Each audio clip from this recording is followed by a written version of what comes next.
A lot of men say they want a feminine woman who's soft, receptive, trusting, emotionally vulnerable, and more surrendered, naturally submissive.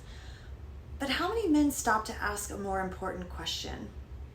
What actually creates those qualities in a woman in the first place? Aside from her upbringing. Because here's what I've noticed.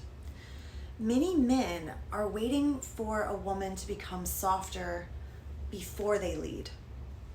They're waiting for her to become more trusting before they become trustworthy.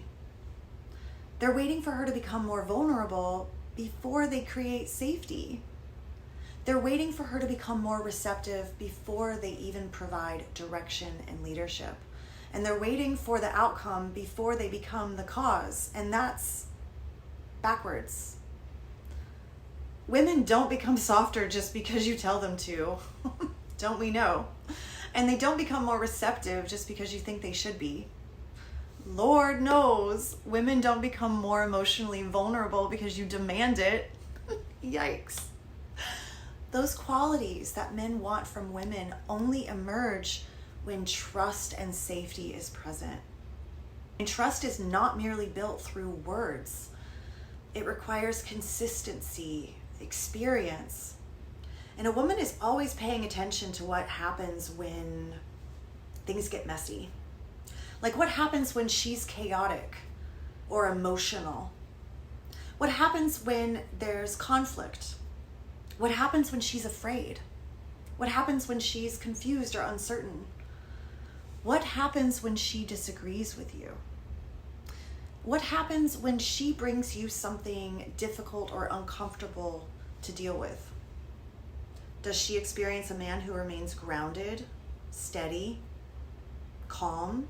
Or does she experience a man who becomes defensive, reactive, withdrawn, dismissive, controlling? Because that distinction changes everything. Now, I get it. I commonly hear the question, but what if she's resistant? What if she's stubborn, defensive, and refuses to be led? It's a fair question. I've heard this a lot, and I get it. Not every woman is receptive. Not every woman is available for this kind of dynamic. Not every woman wants the same things, and that's fine. But here's the thing that a lot of men don't get. Leadership isn't just about leading the woman that you're with, all right? Leadership is also about choosing wisely. Because if your values, your vision, direction, and desires are fundamentally incompatible, or if she doesn't respect your leadership, or if she has no interest in building the kind of relationship that you're trying to create, then the solution is not to lead more or harder. The solution is discernment. And sometimes the issue isn't leadership as much as it is alignment. You guys want to have your values aligned. Leadership requires movement towards a shared vision, objective, or goal. And if two people fundamentally want different things, no amount of leadership can solve that, right? And one of the first responsibilities of effective leadership is learning the difference. And so this is where I'm going to introduce a concept many people have never heard before, but it's one of my favorite topics: containment. Containment is not control. Containment is the capacity to hold direction, to hold presence, to hold connection, to hold your center, even when it becomes uncomfortable, especially when it becomes uncomfortable. All right, think of a container. A strong container doesn't collapse because something intense is placed inside of it, right? It doesn't leak, it doesn't shatter, it doesn't lose its integrity. It remains solid enough to hold whatever it contains.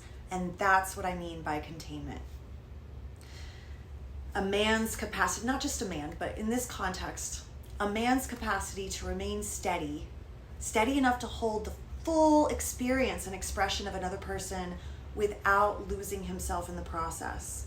The ability to hold her fear, her anger, her grief, her frustration, her uncertainty, as well as her joy, her excitement, her passion, even her chaos, right? You're not by suppressing it, not by controlling it, not by fixing it, but by being solid enough to hold it.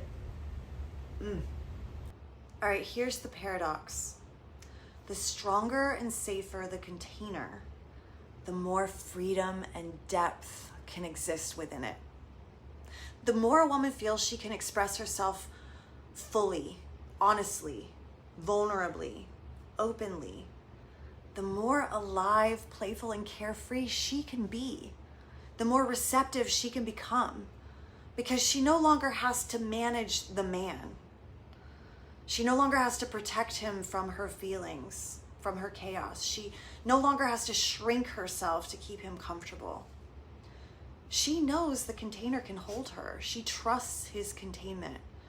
And perhaps most importantly, this is the juice.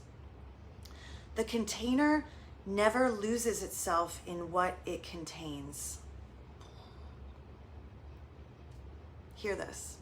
The moment you abandon your clarity for someone else's confusion, or your groundedness for their chaos, or your purpose for their approval, dude, you stopped leading. You stopped leading and you started unconsciously following. And I think this is one of the most overlooked skills in modern relationships. Because yeah, successful men, they know how to make money. They know how to build businesses. They know how to solve problems. They're really good at it. But how many genuinely know how to create safety? Emotional safety.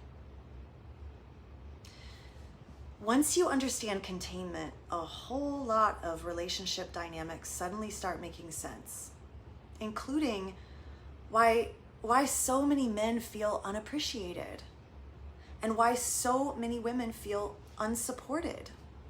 Because both are often responding to something much deeper than either of them realize. This is part 4 of my masculine leadership video series. I highly recommend watching these in order if you're just now joining in. And this leads to an important question I'll be answering in part 5. You ready? What happens when a woman's nervous system finally receives genuine, effective, masculine leadership? Yums. All right, I'll see you. Stay curious.